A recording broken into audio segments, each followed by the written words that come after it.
I'm a sixth-year neurosurgery resident at the University of North Carolina Hospitals. I came here after finishing medical school at Rutgers, New Jersey Medical School, and I'm planning to complete my residency here and then continue to be a dual-trained cerebrovascular neurosurgeon. So the match process to gain a residency is very competitive, especially for neurosurgery. And you basically go on a bunch of interviews during the fourth year of your medical school. And then from there, you make a ranked list of the places that you want to go to most. And then the programs also make a corresponding list of which residents they like the most. And then there's an algorithm that puts all that together and it decides on where you go with, hopefully you get one of your top choices. The UNC was one of the programs I interviewed at during the fourth year of medical school, and I loved it here. I loved the culture. I loved the people in the program. And I was fortunate enough to match into the residency program here. And since that time, I've basically been working as a resident. Initially, you're an intern your first year, learning the ropes, learning how to become a physician, transitioning from a medical student to what a doctor does. And then slowly afterwards, you start to gain more experience and more understanding of how to become a surgeon first and then a neurosurgeon. So it's a lengthy process. It's about 7 years during residency, plus or minus any fellowship you want to do for subspecialization. I think the guidance I would give young, new graduates or residents is to, pick a specialty that you're going to be happy in.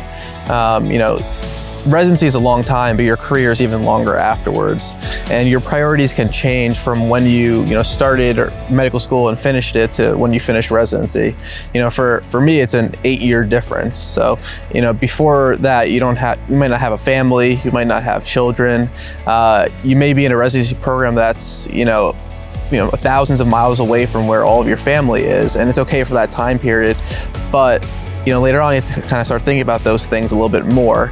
So I say, there's a lot of great residency programs for all specialties. Try to find a place that you think you're going to fit in well, a place that you think that you'll be happy in, and I think all of those things together will help you thrive in the residency program itself.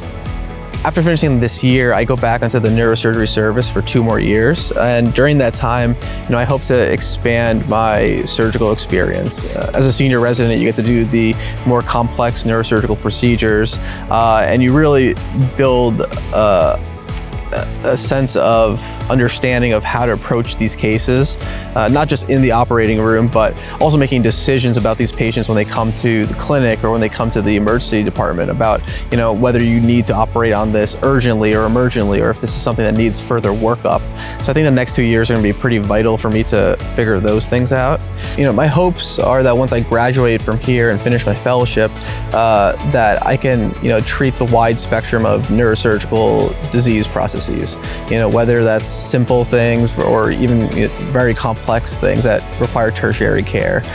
I do believe that the skills and experiences I've gained here at UNC have really helped me with that, and I feel confident that leaving here, I have all the necessary expertise I need to accomplish those goals.